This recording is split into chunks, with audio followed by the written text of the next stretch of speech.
Hello friends. आज मैं आपको बताती हूँ नर्सरी सिलेबस 2024 का इंग्लिश पेपर। इसमें सबसे पहले आती हैं प्री राइटिंग स्ट्रोक्स, जिसमें सबसे पहले आता है स्टैंडिंग लाइन। आप कुछ इस तरह से बच्चे को डॉट बनाकर देंगे तो बच्चा इस पर ट्रेसिंग इजीली कर पाएगा। ये लाइंस आगे अल्फ़ाबेट सीखने में बहुत इंपॉर्टेंट होती हैं। देन आती है स्लीपिंग लाइंस।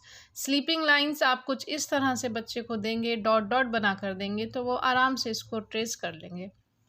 इसके बाद आती है स्लैंडिंग लाइन। स्लैंडिंग लाइन जो होती हैं वो टू टाइप की होती हैं, right slanting line and left slanting line. आप दोनों तरह की दें बच्चे को, ये इनके आगे चल के अल्फ़ाबेट सीखने में बहुत ज़्यादा हेल्पफुल रहेगा। देन आती हैं कर्व लाइंस। कर्व लाइंस थोड़ी सी बच्चों के लिए टफ हो जाती हैं, बट आप उनको प्रैक्टिस कराएंगे तो वो बहुत इजीली आराम से सीख लेंगे। इसमें यह है कि जब आप बच्चे को कर्वी लाइन सिखाएं तो उनको थोड़े बड़े बड़े कर्व दें ताकि वो आराम से बना लें। फिर बाद में आप उनको प्रैक्टिस कराते रहेंगे तो उनकी साइज़ थोड़ा छोटा कर देंगे। अब आता है अप एंड डाउन लाइंस, जो कि कुछ इस टाइप की होती हैं, हिल टाइप्स की होती हैं। आप इस तरह से उनको ये भी डॉट डॉट बना कर देंगे तो बच्चा आराम से फ़न वे में इसको ट्रेस कर लेगा और आराम से सीख जाएगा। ये सभी लाइन जो हैं वो अल्फ़ाबेट को रिटन करने में बहुत ज़्यादा इम्पोर्टेंट होती हैं, तो आप इस तरह से कराएंगे। इसके बाद आता है A to Z रिकॉग्नाइजेशन। अब बच्चा ये सब सीख चुका है लाइन सारी, तो अब उसको A to Z recognisation easily आ जाएगा। अब आगे आता है ओरल एंड रिटन। ओरल तो ऑलमोस्ट सभी बच्चे इस एज तक नर्सरी से पहले पहले सीख जाते हैं। अब रिटन जो आता है, जब हमने ये सब लाइन उनको सिखा दी हैं तो वो आराम से रिटन भी कर लेंगे। अब रिटन उनको कराने के लिए हम सबसे पहले डॉट्स से ट्रेसिंग कराना सिखाएंगे। हम इस तरह डॉट्स बना देंगे, अब बच्चा उस पर ट्रेस कर लेगा तो उसको इजीली जो है वो उसका रिटन भी हो जाएगा। जैसे ABCDE और पूरी पूरी अल्फ़ाबेट हम उस तरह सिखा देंगे। अब इसके बाद आता है जो हमने स्टैंडिंग लाइन और स्लीपिंग लाइन से जो अल्फ़ाबेट स्टार्ट होते हैं, हम बच्चों को वो सिखाएंगे क्योंकि ये थोड़े से ईजी होते हैं। इसमें आते हैं I, E, F, H and L। ये बच्चा आराम से कर लेगा, आप इसको भी ट्रेसिंग करा के भी इनको करा सकते हैं। अब आते हैं स्लैंडिंग लाइन से जो लेटर स्टार्ट होते हैं, हम वो कराएंगे अब बच्चों को, जैसे AKNMVWXYZ।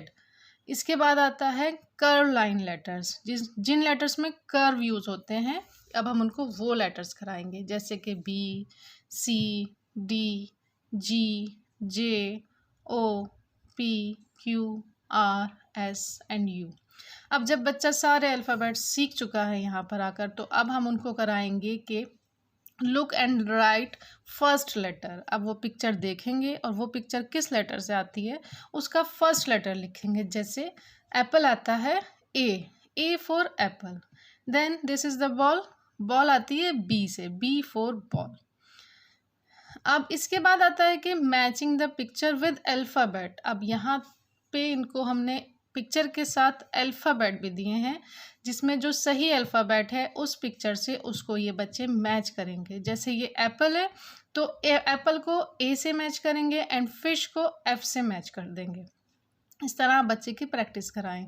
अब आता है fill in the blanks. Fill in the blanks भी इम्पॉर्टेंट होते हैं क्योंकि बच्चे को इस तरह से उनका माइंड थोड़ा शार्प हो जाता है। उन्हें सोचना पड़ता है कि अरे A के बाद क्या आएगा, अब C लिखा है तो C के बाद क्या आएगा, D के बाद क्या आएगा। इस तरह से आप बच्चे को ये फिल इन द ब्लैंक्स देंगे तो बच्चा आराम से थोड़ा सा अपना दिमाग यूज़ करके उसको आराम से कर लेगा।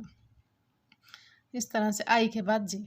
अब इसके बाद आता है matching the same letters. Same letters को मैच करना थोड़ा सा इजी होता है, बट आराम से बच्चा को थोड़ा सा इजी वर्क भी देना चाहिए। तो जैसे ये A को A से मैच कर दिया, B को B से मैच कर दिया एंड C को C से मैच कर दिया। नेक्स्ट आता है dictation. Dictation is very important क्योंकि बच्चे ने अभी तक सीक्वेंस में उनको अल्फ़ाबेट्स याद था।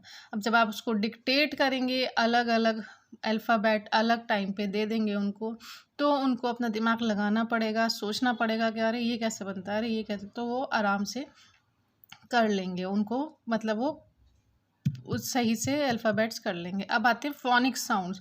Phonic sound is very important, क्योंकि जब बच्चों को अल्फ़ाबेट की साउंड पता होगी तो उनको आगे चल के स्पेलिंग में प्रॉब्लम नहीं होगी। जैसे ए की साउंड आ, बी की साउंड बा एंड सी की साउंड सा, सी की साउंड का है, सी की साउंड सा भी होती है, बट वो आगे चल के बच्चों को बताते हैं।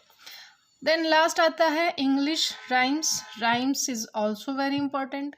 राइम्स में बच्चा खुश भी रहते हैं, उनकी जो लैंग्वेज है वो भी सुधरती है। बहुत इजी राइम्स होती हैं जो जिसको आप एक्शन के साथ कराएं तो बच्चा हैप्पीली सब कर लेगा।